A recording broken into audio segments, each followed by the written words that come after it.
ഭരണ നടത്തിപ്പിനായുള്ള സർക്കാർ സ്ഥിരം സംവിധാനങ്ങൾ നിലനിൽക്കെ 2022-2023 വർഷത്തിൽ പരാതി പരിഹാരത്തിന് മുഖ്യമന്ത്രി ചെലവിട്ടത് 1.56 കോടി രൂപയാണ്.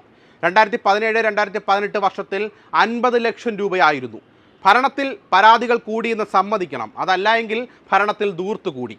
പിണറായി സർക്കാർ അഭിമാന പരിപാടിയായി അവതരിപ്പിച്ച നവകേരള സദസ്സിൽ ലഭിച്ച പരാതികളുടെ പരാതിക്കെട്ടുകൾ പരിഹരിക്കാതെ കിടക്കുമ്പോഴാണ് ഈ കണക്കുകൾ പുറത്തു വരുന്നത്. വിവരാവകാശ പ്രവർത്തകൻ കെ ഗോവിന്ദൻ നമ്പൂതിരിക്ക് ഫിനാൻസ് വിഭാഗം നൽകിയ വിവരാവകാശ മറുപടിയിലാണ് ഈ വിവരങ്ങളുള്ളത്.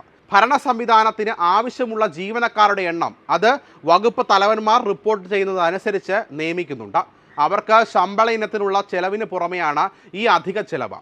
മുഖ്യമന്ത്രിയുടെ പരാതി പരിഹാര സെല്ലിൽ 2016 ജൂണിൽ ജീവനക്കാരുടെ എണ്ണം 11 ഇത് ജനുവരി 2024 ആയപ്പോൾ 49 സാങ്കേതിക സംവിധാനങ്ങളടക്കം സൗകര്യങ്ങൾ കൂടിയ കാലത്താണിത്. ചെലവിൻ്റെ കണക്കുകൾ ഇങ്ങനെയാണ്. 2018-2019 91.56 ലക്ഷം രൂപ. 2019-2020 1.16 കോടി രൂപ. 2020-2021 51.68 ലക്ഷം രൂപ.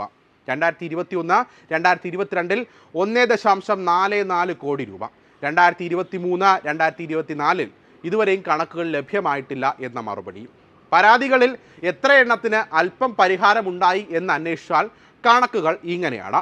2016 മെയ് മുതൽ 2024 ജനുവരി 5 വരെ ലഭിച്ച പരാതികളുടെ എണ്ണം 5,48,391 പരാതികൾ.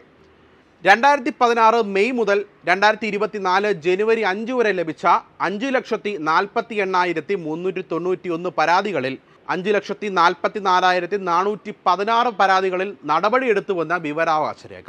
ബാക്കിയുള്ള 3,975 എണ്ണത്തിൽ നടപടി സ്വീകരിച്ചു വരുന്നു.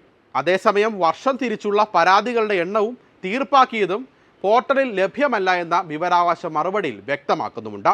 അതേസമയം പരാതി പരിഹാരമല്ല, പരാതി കൈമാറ്റം മാത്രമാണ് സെല്ലിൽ നടക്കുന്നതെന്ന് ഗോവിന്ദൻ നമ്പൂതിരി പറയുന്നു.